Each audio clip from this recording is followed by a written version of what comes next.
We'll intervene whenever we decide it's in our national security interest to intervene. And if you don't like it, lump it. The problem with America is not that we go around marauding around the world imposing ourselves. The problem with America in the last 10, 15 years, since the end of the Cold War, really in the last 60 years, is that we've been too slow to get involved. I don't know how many Iraqi civilians were killed, but I can assure you that the number is the absolute minimal that it's possible in modern warfare. Every nation in every region now has a decision to make. Either you are with us or you are with the terrorists. You know, that land over there is yours. You'll go back to it one day because your fight will prevail and you'll have your homes and your mosques back again because your cause is right and God is on your side. Welcome to the Darkened Hour. Welcome to the Darkened Hour. I'm your host, Adam Fitzgerald. In this episode, we will be talking about the United States intelligence services, mainly the CIA led by its virtual reality station, Alex Station, the FBI, and the more obscure intelligence apparatus that is hardly ever mentioned, the NSA. We'll be talking about how these agencies began monitoring the venerable and notable Saudi Osama Bin Laden. How far back did the intelligence apparatuses go in beginning their intelligence operation against Bin Laden? Well, today I'll be detailing which agencies began monitoring Bin Laden and how far back the operation went. Summer 1996. Ziad Khalil was tasked to conduct a transaction. He was to find a satellite phone for a friend. The request came from Khalid al-Fawaz, a notable Saudi who was appointed to head the London-based office which promoted constructive reform in Saudi Arabia. Khalil, a Virginia native, looked on computers and checked phone books to search for a store that sold high-quality satellite phones. Khalil said to use the credit card of a fellow Saudi named Saad al-Faghi. Al-Faghi, a Muslim Saudi national and former surgeon who heads the movement for Islamic reform in Saudi Arabia, is not known to most within the kingdom. Khalil would end up finding a Long Island, New York business, Ogara Satellite Networks. There, Khalil would end up purchasing for $7,000 a Compact M satellite phone, which was also the size of a laptop computer. The number assigned to the phone, 873-682-505-331, was then constructed into the main line. The phone was officially active. It was then mailed to Khalid al-Fawaz, who was visiting Missouri. The satellite phone is mailed by al-Fawaz to Tora Bora, Afghanistan. However, U.S. intelligence had all along begun monitoring the transaction, even from the very beginning. The FBI had known that Khalil purchased the phone from Ogara Satellite Networks. The phone was then tapped through NSA decryption by the time it began its use in Afghanistan.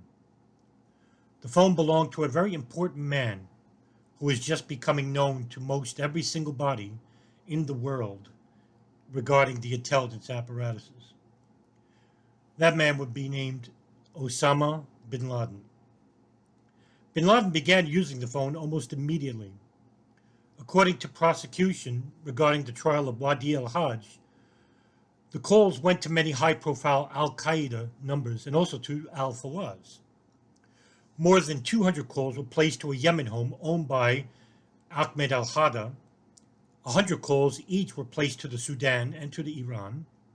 Around 60 calls were placed to Saudi Arabia, Pakistan, and to Baku, Uzbekistan. 16 calls to Kenya. 4 of those calls went to Wadi al-Hajj home in Nairobi, Kenya. 6 of those calls went to various locations in the United States, and 4 calls went to Malaysia. But it was the number from the Yemen home in the city of Sana'a which caught the NSA analyst's attention. Why was this number the most frequently called by Bin Laden? Who was Bin Laden speaking to? What were those calls about? The agency decides to red flag the number based out of Yemen. It was traced to the owner, Ahmed al-Hada, whom authorities learned was a close associate to Bin Laden from his participation during the Soviet-Afghan War, which saw al-Hada fight alongside Bin Laden during the course of the conflict. The number 967-1-200578 wasn't publicly known until another al-Qaeda operative, Mohammed Dawood al-Hohahi, was arrested for his participation in the 1998 U.S. Embassy bombing in Kenya by FBI authorities. Through the trial of al-Hohahi, the number went public, as per the trial transcripts in 1998. The number, nevertheless, was still in use even after the September 11, 2001 attacks, in which the number was also reported by The Guardian in 1998. Just a few months after being expelled from the Sudan, Bin Laden had declared his first fatwa against the United States. The title, Declaration of Jihad against the Americans occupying the land of the two holiest sites, was decreed by Bin Laden on August 23, 1996. In it, he showed his dissatisfaction for the Saudi kingdom's decision to have the kuffar to stay in the country, more so that it was the United States military. One statement made by Bin Laden showed how much he had held such vitriol. Quote, Muslims burn with anger at America for its own good. America should leave Saudi Arabia. There is no more important duty than pushing the American enemy out of the Holy Land. The presence of the United States Crusader military forces on land, sea, and air of the states of the Islamic Gulf is the greatest danger threatening the largest oil reserve in the world. The existence of these forces in the area will provoke the people of the country and induce aggression on their religion, feelings, and prides, and push them to take on struggle against the invaders occupying the land. Due to the imbalance of power between our armed forces and the enemy forces, a suitable means of fighting must be adopted, using fast-moving, light forces that work under complete secrecy. In other words, to initiate a guerrilla war where the sons of the nation and not the military forces take part in it. End quote. The fatwa decree was sent to most Saudi-based media offices in Europe, but it was the London Arabic newspaper Al-Quds Al-Arabi whom first published the declaration. Meanwhile, the NSA continued to monitor the Bin Laden satellite phone, as well as building a satellite cable near Madagascar to start monitoring the Yemen home. Although the NSA states it started tapping the Yemen home in 1998, some within the CIA and FBI believed it started monitoring the phone line as soon as they found out about it in 1996. What made Bin Laden's satellite phone easy to track and listen to was that the satellite phone was not encrypted. NSA voice interceptor operators and linguistics translate, transcribe, and write summaries of the calls, all without any encryption methods. The phone was basically a treasure trove of information for the intelligence community. Michael Scheuer, chief of CIA's Counterterrorism Center, Alex Station, stated the sheer importance which came from monitoring the phone. Quote, Bin Laden's satellite phone is a godsend because it gave us an idea not only of where he was in Afghanistan, but where al-Qaeda as an organization was established, because there were calls to various places in the world. End quote. The CIA Alex Station begins to monitor Yemen hub and begin tapping the house, and also begin human intelligence, or HUMINT. Michael Scheuer learns of this communication conduit through a CIA officer detailed to the NSA and stationed overseas. The NSA officer is not publicly known. However, the CIA begins to press the NSA to release cables regarding incoming calls. since the CIA has no access to the calls made and received at the Yemen hub. Shoyer was given the runaround at first, and the NSA refused to share these cables. The agency was afraid of being compromised by other agencies if they shared any details regarding their monitoring of Bin Laden's satellite phone and the monitoring of the Yemen hub.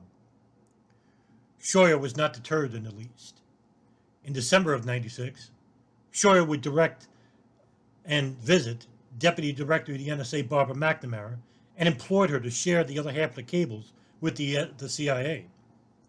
His persistent nature was enough for McNamara. She would end up threatening legal action against the Counterterrorism Center if they compromised the NSA's monitoring operation. Shoyer was asked to relent, and they began to construct its own listening post. February 8, 1998, a group calling itself the World Islamic Front issues a statement read by Osama Bin Laden.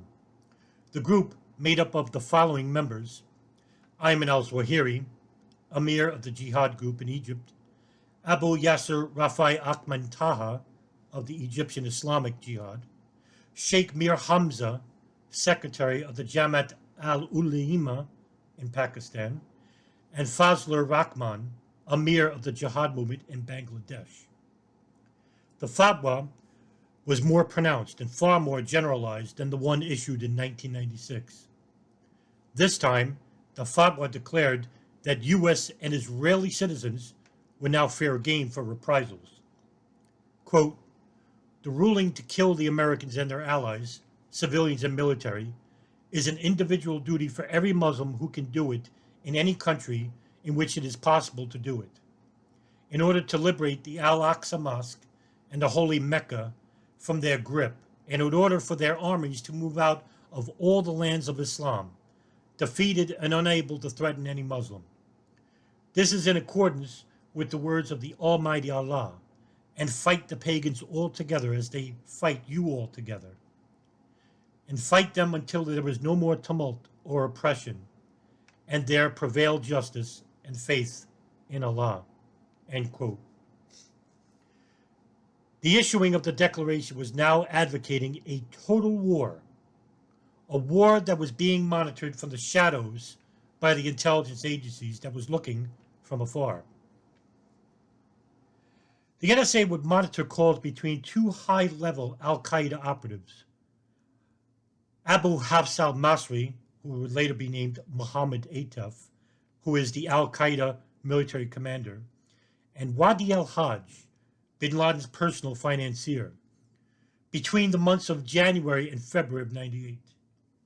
What is being said in these calls, and in many thousands before and after, are not shared with any investigative agency. Al-Hajj travels to Islamabad, Pakistan in February and contacts Kenyan operatives there. The calls also monitor Al-Hajj giving the address of a hotel in Peshawar where he is staying. On February 7th, he calls Kenyan cell member Fazul Abdul Muhammad. Alex Station would employ FBI agents to the center. The data from the virtual reality station is hardly shared with the competing agency.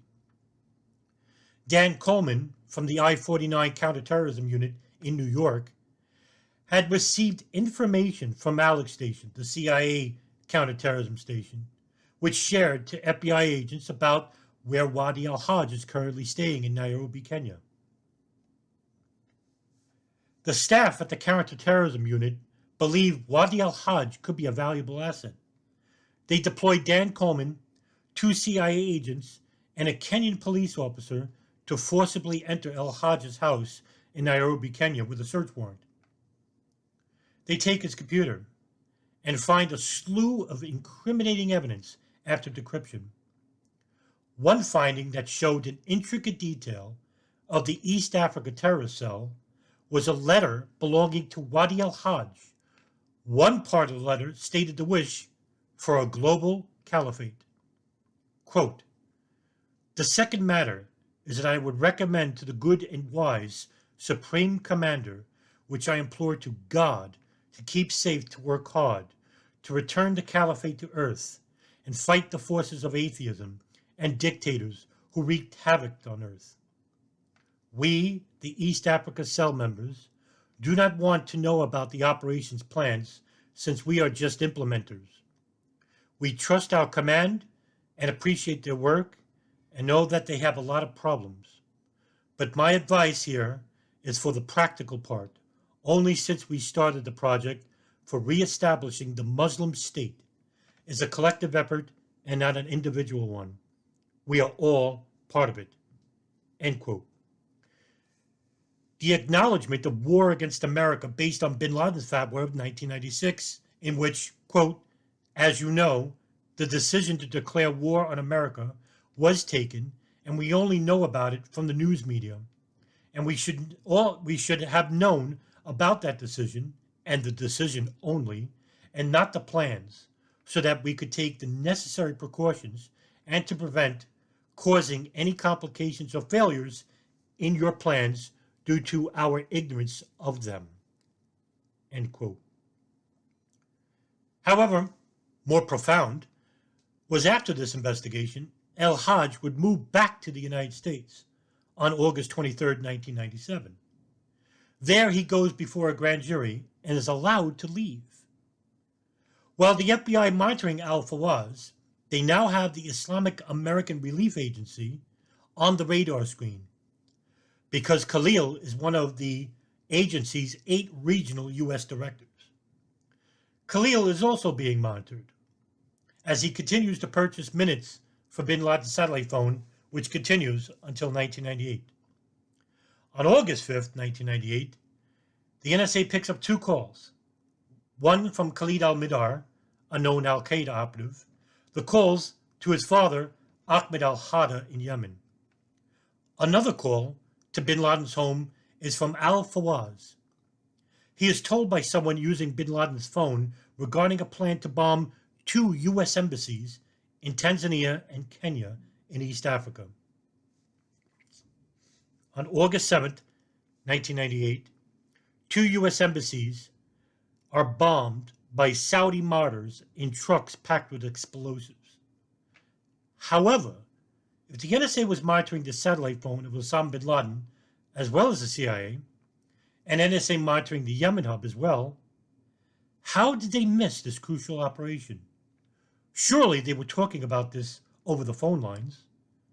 According to John Miller in his book, The Cell, published in 2002, quote, what has become clear with time is that the facets of the East Africa plot have been known beforehand to the FBI, the CIA, the State Department, and to Israeli and Kenyan intelligence services. No one can seriously argue that the horrors of August 7, 1998 couldn't have been prevented. End quote. The book also reiterates that the intelligence agencies involved with monitoring al-Qaeda had to have known what was about to transpire. And quote, inexplicable as the intelligence failure was, more baffling still was that al-Qaeda correctly presumed that a major attack could be carried out by a cell that the U.S. agents had already uncovered, end quote. Mohammed Daoud al-Hawali, who by his own admission backed out of the truck which exploded before the security gate at Nairobi, Kenya, al-Hawali, however, suffered severe burns to his back as the truck detonated. He went to Nairobi Hospital where doctors tended to his wounds, but they noticed the distinct marks due to powder burns from explosives. There, al-Hawali was interviewed by Kenyan authorities. He was arrested on suspicion of being involved with the bombing of the embassy. The FBI was notified of al-Hawali's arrest and sent John Antisev from the FBI's counterterrorism unit, I-49, led by John O'Neill. There, Antisev would interview privately with al-Hawali. After some pleasant chat, the conversation was focused on al-Hawali's participation with the attacks. Antisev would also retrieve a number from al-Hawali. The number was supposed to be called during and after the attacks. According to al-Hawali, it was the base of operations for all calls throughout the world regarding al-Qaeda and their communications to a hub in Yemen. According to an LA Times report from August 28, 1998, quote, in his confession, al-Awlaki also said he had attended conferences and meetings with bin Laden, as well as a press conference bin Laden held in May in Khost, Afghanistan. Al-Awlaki said he was aware bin Laden had issued an edict described as a fatwa, or religious order, urging Muslims to kill Americans, the affidavit said. End quote. The number 967-1-200578 was the number to the al-Qaeda Yemen hub owned by Ahmed al-Hada. This information would later be addressed in al-Awlali's trial in 1998. Since 1998, with the number now in public record, it continued to be used by al-Qaeda, seemingly unaware that now anyone willing to do some slight research and uncover this information now would know the number to al-Qaeda's secret base of operations. Meanwhile, the NSA and the CIA would continue to monitor the Yemen hub without being compromised. After the attacks, the United States and Saudi Arabia jointly offered a reward of $15 million for the capture of Osama bin Laden. It later learned that after the 9/11 attacks, that future 9/11 hijackers Khalid al-Mihdhar, Nawaf al-Hazmi, and Salem al-Hazmi had some level of participation in the attacks of the U.S. embassies in East Africa. The warnings were there, according to Kenyan authorities, but federal and global intelligence agencies denied that they knew about the details of the attack, even going as far as suggesting the pre-warnings were, quote, overblown, suggesting that they still undermined al-Qaeda's capabilities, which would, of course, contradict those from the I-49 unit at the FBI and Alex Station at the CIA. Wadi al-Hajj would soon be arrested for his role in the embassy bombings and found to be guilty. He received a full life sentence where his wife, April al-Hajj, vehemently showed her vitriol for the State Department's prosecuting her husband on such flimsy evidence relating to the attacks. April al-Hajj would go on to state that it was the U.S. government who gave people like Wadi al-Hajj the full approval to go to war against the Soviets. Quote, that was a U.S.-backed war. The U.S. encouraged and supported it. They said it was totally legitimate for us Muslims to go there.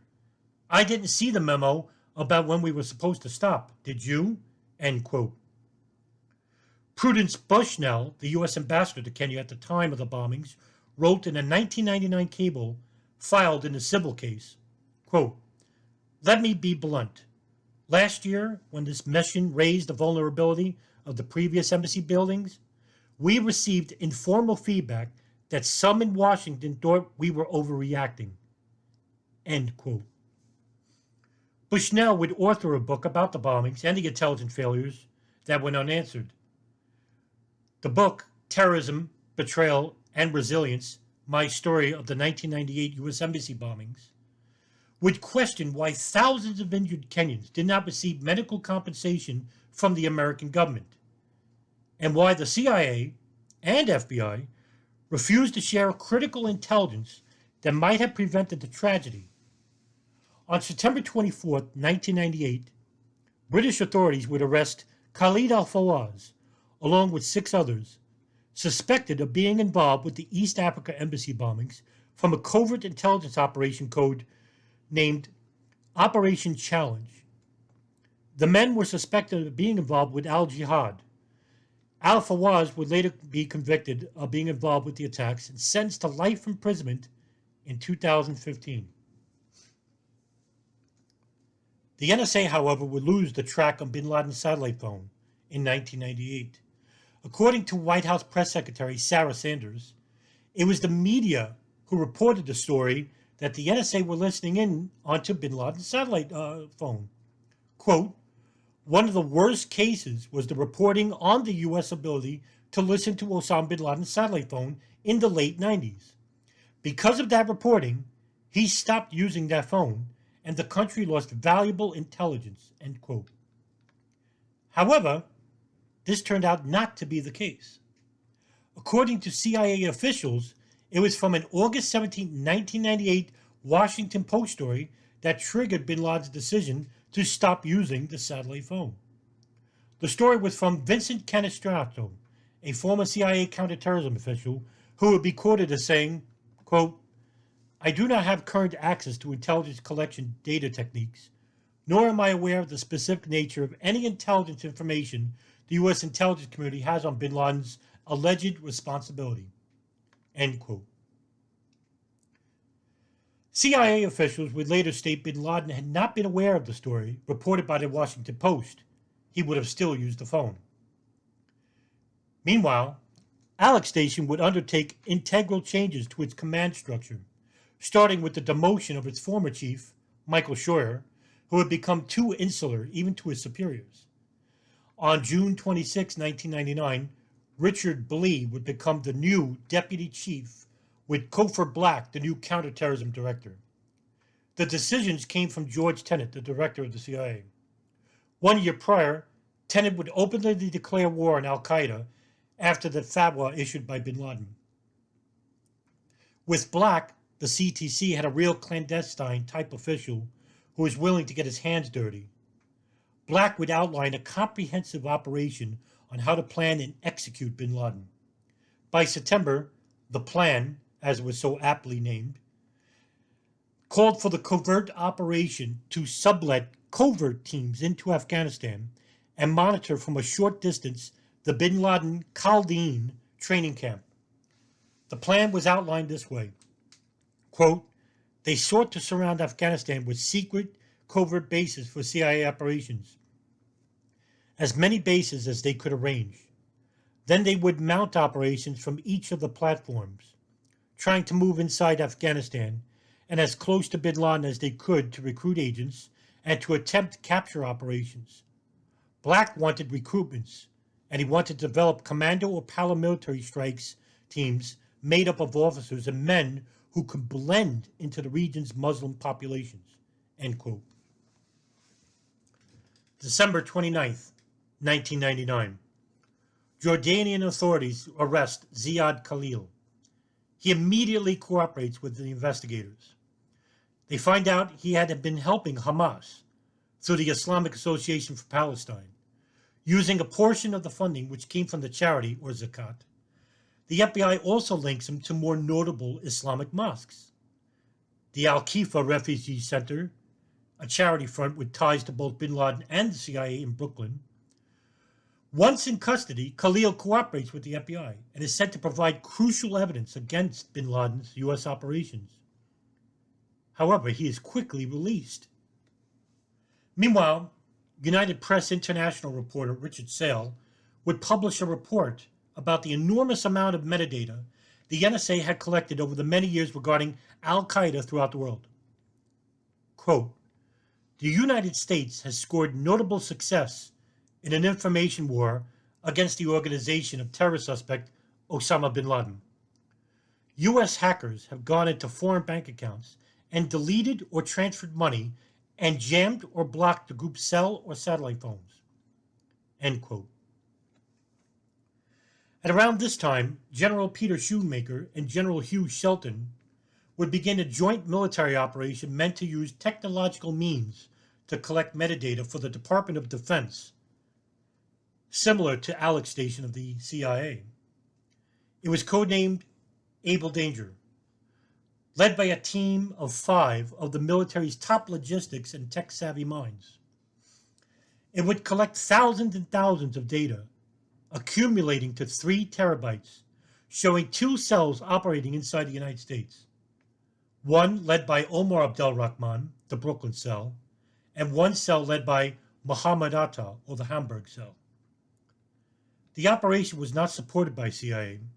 However, after the 9/11 attacks, the information, as well as the operation, was never mentioned in the 9/11 Commission final report, even though that 9/11 director, Commission report director, Philip Zelikow, had interviewed Lieutenant Colonel Anthony Schaefer, who was part of the Able Danger team. Chris Kojum, a 9/11 Commission staffer, would tell a staffer of Congressman Kurt Weldon, who was investigating the matter behind Lieutenant Colonel Anthony Schaefer and the Able Danger team, that the Able Danger operation was not something the 9/11 Commission was interested in because, quote, it didn't fit with the story we wanted to tell, end quote. The NSA in 1999 would also learn for the first time of the name Nawaf al-Hazmi through a call they were monitoring through the Yemen hub. This information is never shared with any other agency. The NSA would later go on to say that it wasn't necessary to share this information with anyone, as it didn't meet with NSA guidelines to share personal data with any investigative agency. They also learned of the name Khalid al-Mihdhar. This information, however, was shared with Alex Station, but do not tell them of his close connection to Nawaf al-Hazmi. Meanwhile, the NSA intercepts more calls involving Khalid al-Mihdhar, who is an al-Qaeda, which is involving the al-Qaeda communications hub in Sana'a, Yemen, with his family, in which he marries the daughter of Ahmed al-Hada, Hoda al-Hada. The identity of the person he is talking to and the content of the intercepts is so sensitive that the whole passage regarding these communications is redacted in the 9/11 Congressional Inquiry Report. The NSA would begin to collect more sensitive data between 1999 to 2001. Yet most of this information was never shared amongst the CIA and the FBI. The 9/11 Commission would also hardly interview NSA Director Michael Hayden regarding why they never shared this data to anyone else. Who knows what the NSA had transcribed with the thousands of calls made to the Yemen home of Ahmed al-Hada between 1996 and 2001. Just days later, after finding out al-Hazmi and al-Mihdhar's names, a series of calls were made on December 29, 1999, is heard by the NSA. These calls would reveal that several men were to attend a very high-level meeting with notable high-ranking al-Qaeda leaders from around the world. Future 9/11 hijackers Khalid al-Mihdhar, Nawaf al-Hazmi, and Salim al-Hazmi are to attend an important al-Qaeda summit meeting in Malaysia in January of 2000. This information would be shared with the CIA's Alex Station and its CTC unit.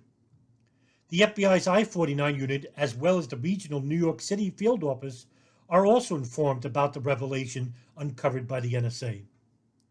The reason enough for sharing this information was simple. The NSA wanted these agencies to photograph and collect as much data as possible about who these men were and looked like so they could be shared with the NSA. Khalid al-Mihdhar's full name was mentioned in one call. The NSA only passes on his first name. The al-Qaeda meeting would be fully monitored by the CIA and Malaysian authorities. The meeting was held in Kuala Lumpur, Malaysia, between the dates of January 5th to January 8th of 2000. Yazid Sufat, a businessman from Malaysia, would hold the meetings in his condominium. He is a member of the terrorist group Jemaah Islamiyah, located in Malaysia. The meeting would hold many luminaries of the terrorist Islamic world, including Khalid Sheikh Mohammed, Ridwan Isamuddin or Hambali, Nawaf al-Hazmi, Khalid al-Mihdhar, Salim al-Hazmi, Ramzi bin al-Shib, Tawfiq bin Atash or Khalad, Abu Bara al-Tazi, Abu al-Rashim al-Nashri, and Fahad al-Kuso. The Malaysian Secret Service would monitor the location of the meeting by taking a number of photographs of the men coming in and out of the residence. At the request of the CIA, they asked the Malaysian Secret Service to pass the information on to the United States. The CIA would be the only agency to have photographs of the men attending the meeting. They would not be shared with the FBI. It wasn't until hours after the attacks in New York that the CIA would show a photograph of Khalid to FBI agent Ali Soufan and give his name as well. But by then, it was much too late. The information to stop many of these terrorist attacks would also come into question from the Joint House inquiry into the 9/11 attacks. Carl Levin, a committee member, would berate CIA Director George Tenet for not sharing information with the FBI regarding Nawaf al-Hazmi's dual entry visa, as well as Khalid al-Mihdhar, to which Tenet had denied not sharing information, but didn't think the information Alex Station had properly vetted. Tenet, unknown to the joint inquiry, would commit perjury regarding how no one read the cables about al-Hazmi having a dual U.S. visa. FBI agents assigned to Alex Station disagreed. Doug Miller, one of those FBI officers assigned to Alex Station, had read the cable regarding al-Hazmi and al-Mihdhar's passport and U.S. visa, which were photographed by CIA agents while al-Mihdhar was in the United Arab Emirates hotel.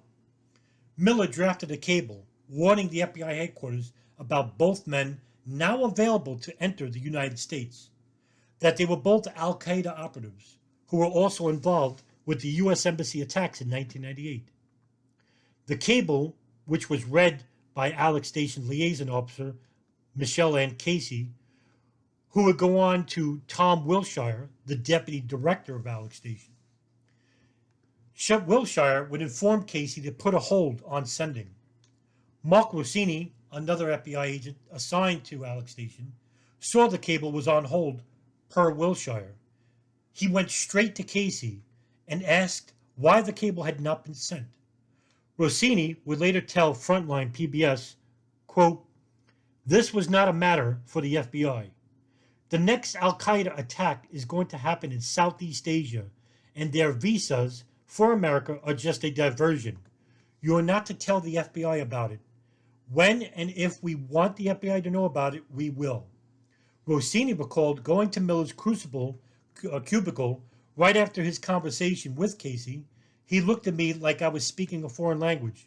We were both stunned and could not understand why the FBI was not going to be told about this." End quote. Both Khalid al-Mihdhar and Nawaf al-Hazmi entered the United States after their meeting in Malaysia on January 15, 2001. The NSA continued to monitor the calls of both men, even intercepting the calls while they were in Malaysia. Before he left for the al-Qaeda summit meeting, al-Mihdhar would stop over in Dubai of the United Arab Emirates, and this is where the CIA broke into his hotel room and they photographed his passport, which would detail his full name. And that information was sent to Alex Station. The NSA would not lose track of al-Mihdhar and al-Hazmi. Meanwhile, the CIA, led by Richard Blee in a White House daily brief of the National Security Council, would claim that the CIA mysteriously lost track of both men while they were in Malaysia. The intelligence warnings throughout 2001 was enormous. Countries like Great Britain, France, Germany, Italy, Israel, Canada, Saudi Arabia gave vague warnings, even stating that there was going to be a large-scale attack from Bin Laden. Meanwhile, cities in the United States such as Minneapolis and Arizona, Phoenix, Arizona, FBI field officers would warn their superiors that an unusually high number of Arab males had begun flight training lessons in those respective cities and elsewhere throughout the Southwest. Their FBI superiors brushed off these warnings as nothing more than exaggerating discrepancies. Meanwhile, inside the United States, Israeli Mossad operatives managed to monitor the movements of the Hamburg cell, led by Mohammed Atta, Marwan al-Shehhi, and Ziad Jarrah, who was living separately from them, throughout the East Coast, such as New York, New Jersey, and Florida. Meanwhile, Saudi GID officers, General Intelligence Directorate officers, began monitoring Khalid al-Mihdhar, Nawaf al-Hazmi, and Hani Hanjour out in the West Coast, mainly California and Arizona. The CIA's Alex Station chief, Richard Blee, would tell White House officials in a debriefing in 2000 that they had lost track of al-Mihdhar and al-Hazmi, and that the NSA, however, had not.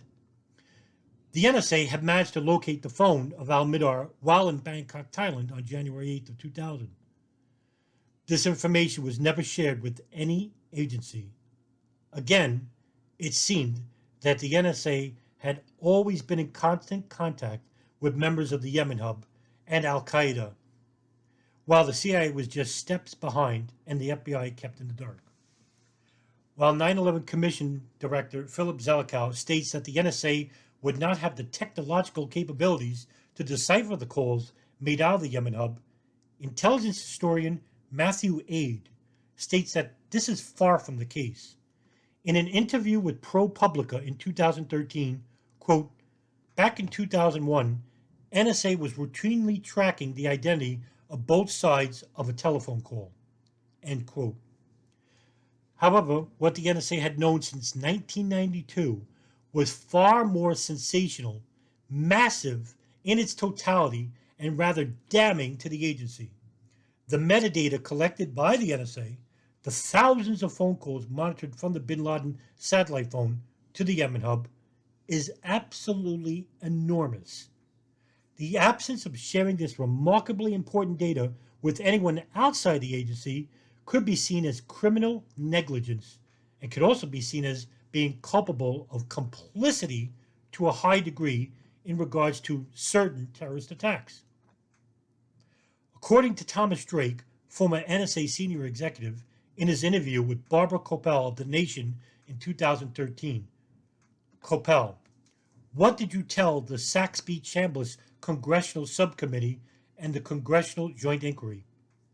Drake, "I can't say fully because it's classified, but I showed that the NSA knew a great deal about the 9/11 threats and al-Qaeda, electronically tracking various people and organizations for years since its role is to collect intelligence. The problem is it wasn't sharing all of the data. If it had, other parts of government could have acted on it, and more than likely NSA could have stopped, and I say stopped, 9/11. Later, it could have located al-Qaeda at the very time the U.S. was scouring Afghanistan. It's true that there were systematic failures throughout the intelligence system, but NSA was a critical piece of it. I gave both committees prima facie evidence with documents. One was an early 2001 NSA internal document detailed multi-year study of al-Qaeda and sympathetic groups, movements that revealed what NSA knew, could have done, and should have done. It was astonishingly well-analyzed current intelligence. Soon after 9/11, some NSA analysts called me about it. Why? Because they were pulling their hair out, knowing they had this information and they couldn't get NSA leadership to share the report with the rest of the intelligence community. Even though it's mandatory, it was actionable information. Remember the time period. We were in the early part of the war in Afghanistan. People needed to act on it to unravel al-Qaeda networks. But NSA leaders deliberately decided not to disseminate it. So the analysis about what it knew before and after 9/11 got buried very deeply because it would really have made them look bad.